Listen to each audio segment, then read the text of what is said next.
கர்த்தர் அதிசயங்களை செய்கிறார். ஊழியங்கள் வழங்கும் ஜீவ வார்த்தை. இந்த நாளுக்காக கர்த்தருக்கு நன்றி செலுத்துகிறேன். இந்த புதிய நாளில் புதிய காரியத்தை இயேசப்பா செய்வார். அதிகாலை தோறும் அவருடைய கிருபை புதிதாக இருக்கிறது. ஒவ்வொரு நாளும் புதிய காரியங்களை செய்கிறவர், புதிய நன்மைகளை தருகிறவர், நம்முடைய வாழ்க்கையில் பெரிய பெரிய காரியங்களை செய்கிற ஒரு ஆண்டவர். அதிகாலையில் மன்னாவை இஸ்ரவேல் மக்களுக்காக வனாந்திரத்திலே தினமும் புதிதாய் கொடுத்த தேவன் இன்றைக்கு புதிய ஆசீர்வாதத்தை உங்களுக்கு தரப்போகிறார். கலங்காதீங்க. எந்த பிரச்சனை இருந்தாலும் அதுக்கு நல்ல ஒரு முடிவு வரும். எந்த தேவை இருந்தாலும் அதை சந்திப்பார். பயம் அதெல்லாம் உங்களை விட்டு விலகி போயிடும். இந்த நாளின் ஜீவார்த்தைக்கான வசனம் யோபு 23:14. எனக்கு குறித்திருக்கிறதை அவர் நிறைவேற்றுவார். இப்படிப்பட்டவைகள் இன்னும் அநேகம் அவரிடத்தில் உண்டு. எனக்கு குறித்திருக்கிறதை அவர் நிறைவேற்றுவார். இந்த ஜீவார்த்தின் தலைப்பு குறித்திருக்கிறதை நிறைவேற்றுவார். அவர் நமக்காக குறித்து விட்டார். எதை நமக்கு தர வேண்டும் என்பதை குறித்து விட்டார். அந்த குறித்திருக்கிறதை நிறைவேற்றுவார். நமக்கென்று அவர் தீர்மானித்து வைத்திருக்கிற நன்மைகளை அவர் நிறைவேற்றுவார். நாம் தாயின் கர்ப்பத்தில் உருவாக்கப்படும் முன்னே நமக்காக இந்த பூமியில் என்ன செய்ய வேண்டும் என்று திட்டம் போட்டு வைத்திருக்கிறவர், குறித்திருக்கிறவர்.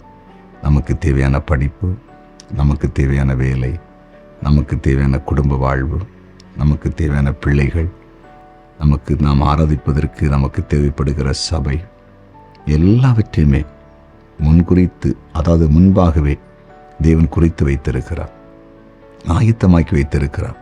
அது எல்லாம் நிறைவேறும். அது எல்லாவற்றையும் நிறைவேற்றுவார். அவர் குறித்து வைத்திருப்பது நம்ம நினைக்கிற மாதிரி அல்ல. அதுக்கு மேலாக நம்முடைய ஆண்டவர் நாம் நினைப்பதற்கும் வேண்டிக் கொள்வதற்கும் அதிகமாய் செய்து முடிக்கிறவர், அதிகமாய் செய்கிற தேவன். ஆக இன்றைக்கு உங்களோடு பேசி கொண்டிருக்கிறார். உங்களுக்கு தேவன் முன் குறித்த அத்தனை நன்மைகளையும் அவர் நிறைவேற்றப் போகிறார். இன்றைக்கு அது ஆரம்பிக்கப்பட போகிறது. இன்றைக்கு சில காரியத்தை நீங்கள் பார்க்க போறீங்க. இன்று முதல் சில நன்மைகளை பார்க்க போறீங்க. கர்த்தர் எனக்கு முன் குறித்ததை, எனக்கு சொன்னதை, தீர்க்க தரிசனமாக உரைத்ததை, வாக்கு பண்ணினதை ஆண்டு நிறைவேற்ற ஆரம்பித்து விட்டார் என்று நீங்கள் சாட்சி கொடுக்க போறீங்க. உங்கள் துக்கம் சந்தோஷமாய் மாறப்போகிறது. நீங்கள் பெரிய காரியத்தை பார்க்க போறீர்கள். விசுவாசிப்பீங்களா? ஜெபிப்போமா? ஜெபிக்கலாம். ஆண்டவரே, உம்மை நன்றியோடு நாங்கள் ஸ்தோத்தரிக்கிறோம். குறித்திருக்கிறதை நிறைவேற்றுகிறவரே, ஏதோ உம்முடைய வார்த்தை கேட்டு ஜெபிக்கிறேன். ஒவ்வொரு தேவ பிள்ளைகளையும் கண்ணோக்கி பார். என்னென்ன காரியத்தை உம்முடைய பிள்ளைகளுக்காய் முன் குறித்திருக்கிறீரோ அந்த காரியங்கள் நடக்க ஆரம்பிக்கட்டும். அது கைகூடி வரட்டும். எங்களுக்கு ஆண்டவர் வீட்டை கட்டி எழுப்பினார், வேலையை தந்தார், தொழிலை தந்தார், குழந்தை பாக்கியத்தை தந்தார், ஊழியத்தில் எங்களை மேன்மைப்படுத்தினார் என்று சாட்சி கொடுக்கட்டும். இன்றைக்கு பிறந்த நாளை காண்கிற ஒவ்வொருவரையும் வாழ்த்தி ஆசீர்வதிக்கிறேன்.